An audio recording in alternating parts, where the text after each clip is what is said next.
आज हम बात करेंगे एक नई वैकेंसी के बारे में जो है nuclear power corporation of India limited में।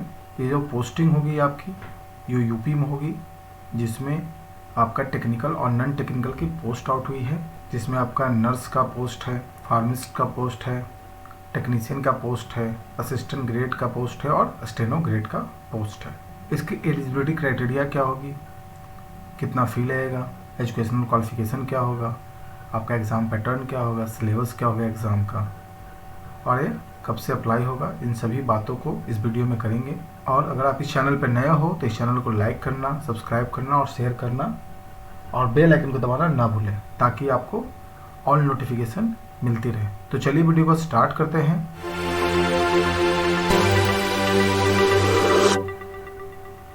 बात करें nuclear power corporation of India limited में, यह जो पोस्ट है आपका उत्तर प्रदेश में आपका पोस्टिंग होगा।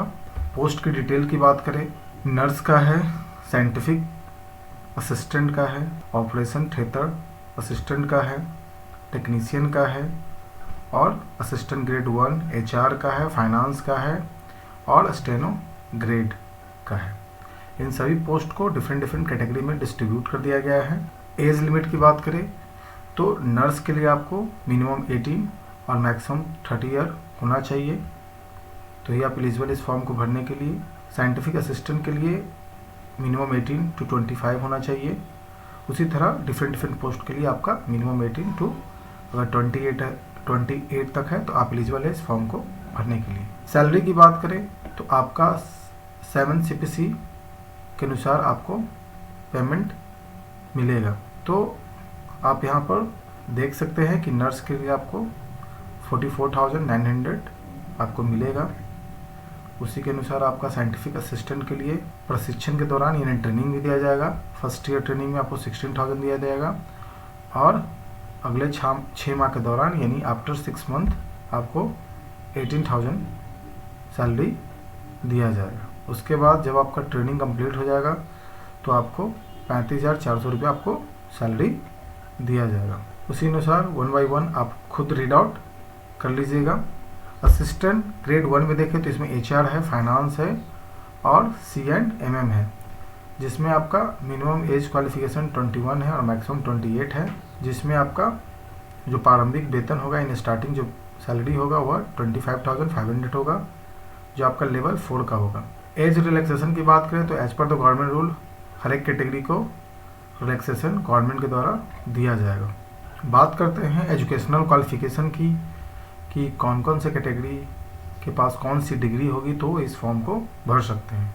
तो जो भी कैंडिडेट नर्स के लिए अप्लाई करेंगे तो उनके पास नर्सिंग का 3 ईयर का सर्टिफिकेट होना चाहिए प्लस 12th का सर्टिफिकेट होना चाहिए, या BSc नर्सिंग हो तो भी एलिजिबल उस फॉर्म को भरने के लिए।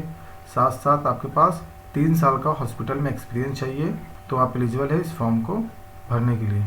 साइंटिफिक असिस्टेंट की बात करें तो आपके पास डिप्लोमा होना चाहिए जिसमें आपका 60 मार्क्स से कम नहीं होना चाहिए, जो आपका मैकेनिकल, इलेक्ट्रिकल और इलेक्ट्रॉनिक्स इंजीनियरिंग में आपका होना चाहिए। इंडिया के किसी भी कोने से अगर आप पास आउट है तो आप एलिजिबल है इस फॉर्म को भरने के लिए।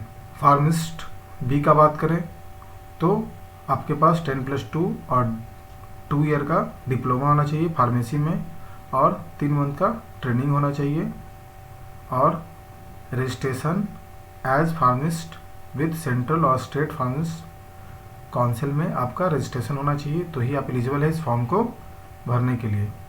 ऑपरेशन थिएटर असिस्टेंट यानी टेक्नीशियन B की बात करें तो आपके पास हायर सेकेंडरी कोर्स होना चाहिए, 10+2 होना चाहिए साइंस में विथ मिनिमम 60% मार्क्स, 1 ईयर का आपके पास सर्टिफिकेट होना चाहिए ऑपरेशन थिएटर असिस्टेंट का, तो आप एलिजिबल इस फॉर्म को भरने के लिए। ST TM ऑपरेटर कैटेगरी 2 की बात करें तो आपके पास भी 10+2 प्लस ISC साइंस से आपके पास मिनिमम 50% मार्क्स के साथ होना चाहिए और आपके पास 10th में इंग्लिश का जो पेपर होता वो होना चाहिए। ST TM मेंटेनर की बात करें तो आपके पास 10th का सर्टिफिकेट होना चाहिए मिनिमम 50% मार्क्स के साथ और आपके पास ITI सर्टिफिकेट किसमें इलेक्ट्रीशियन और फिटर में है, तो आप एलिजिबल इस फॉर्म को भरने के लिए।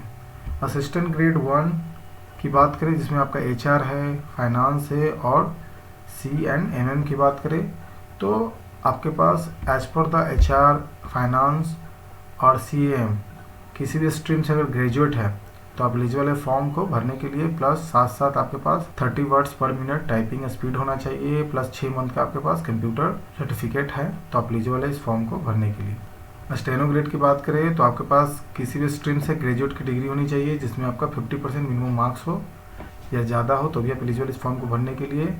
और स्पीड चाहिए इसमें आपका टाइपिंग का, तो 80 WPM इन इंग्लिश में चाहिए और कंप्यूटर में 40 WPM चाहिए। यानी ऊपर वाला जो आपका है 80 WPM और टाइपराइटर में होगा, और नीचे वाला आपका 40 WPM आपका English typing in personal computer में होगा। हिंदी टाइपिंग का भी आपके पास नॉलेज है तो आपको प्राथमिकता दी जाएगी। प्लस आपके पास कंप्यूटर का नॉलेज होना चाहिए, 6 मंथ का आपके पास सर्टिफिकेट होना चाहिए। सिलेक्शन प्रोसीजर क्या होगा, तो आपको रिटन टेस्ट लिया जाएगा और स्किल टेस्ट लिया जाएगा। किसी पोस्ट में आपका पर्सनल इंटरव्यू भी लिया जाएगा। तो आप जिस पोस्ट के लिए अप्लाई कर रहे हैं तो आप इस नोटिफिकेशन को अच्छे से रीड आउट कर लीजिएगा कि किस में कैसा टेस्ट लिया जाएगा, किस में इंटरव्यू लिया जाएगा और स्किल टेस्ट कैसा होगा। सभी पोस्ट के लिए आपका 2 एग्ज़ाम होगा, एक चरण 1 चरण 2 होगा। ठीक है, जो पहला चरण होगा आपका 1 आवर का होगा और दूसरा चरण होगा जो आपका 2 आवर का होगा। पहले चरण में आपको मैथ से रिलेटेड, विज्ञान से रिलेटेड और जनरल अवेयरनेस से क्वेश्चन पूछा जाएगा, मात्र 50 क्वेश्चन, और सभी में 3-3 मार्क्स आपको दिया जाएगा। फिर उसके बाद अगर पास आउट होते हैं तो आपको एडवांस टेस्ट यानी सेकेंड स्टेज टेस्ट लिया जाएगा, जिसको में आपको 2 आवर दिया जाएगा। इसमें आपको उसी से रिलेटेड यानी मैथ, रीजनिंग से रिलेटेड आपसे क्वेश्चन पूछा जाएगा। थर्ड स्टेज आपका स्किल टेस्ट होगा। ध्यान देने वाली बात यह है कि अगर किसी कैंडिडेट का सिलेक्शन नहीं होगा तो जिस कैंडिडेट का सिलेक्शन होगा तो उनको टाइम दिया जाएगा कि इस टाइम के दौरान वो ज्वाइनिंग ले ले। अगर ज्वाइनिंग नहीं लेते हैं तो जो वेटिंग लिस्ट में कैंडिडेट है उनको यह मौका दिया जाएगा कि वह ज्वाइन कर सकते हैं। डेट की बात करें तो कब से अप्लाई होगा, तो आपका 3 दिसंबर से अप्लाई होना चालू हो गया है और यह आपका लास्ट डेट आपका 27 दिसंबर तक चलेगा। फ़ी की बात करें तो इसमें आपको एक भी फ़ी नहीं देना है, तो बहुत ही अच्छी खबर है। कोई भी कैंडिडेट इसको ईजिली भर सकता है क्योंकि यहाँ पर कोई भी फ़ी नहीं लिया जा रहा है। अब बात करते हैं आवेदन की, तो आपको कैसे अप्लाई करना है। तो आपको 3 स्टेज में इसको अप्लाई करना है। सबसे पहले आपको रजिस्ट्रेशन करना है। रजिस्ट्रेशन करने के बाद आपको लॉगिन करना है। लॉगिन करने के बाद आपको तीसरे स्टेप में आपको एजुकेशनल क्वालिफिकेशन का डेटा भरना है, वर्क एक्सपीरियंस का डेटा भरना है, पर्सनल डिटेल्स भरना है, अपलोड फोटो या सिग्नेचर करना है, एंड लास्टली आपको सबमिट बटन पे क्लिक करना है। आई होप आपको समझ में आया होगा। अगर आपको वीडियो अच्छी लगी हो तो वीडियो को लाइक करना, सब्सक्राइब करना, शेयर करना और बेल आइकन दबाना ना भूलें। जय हिंद।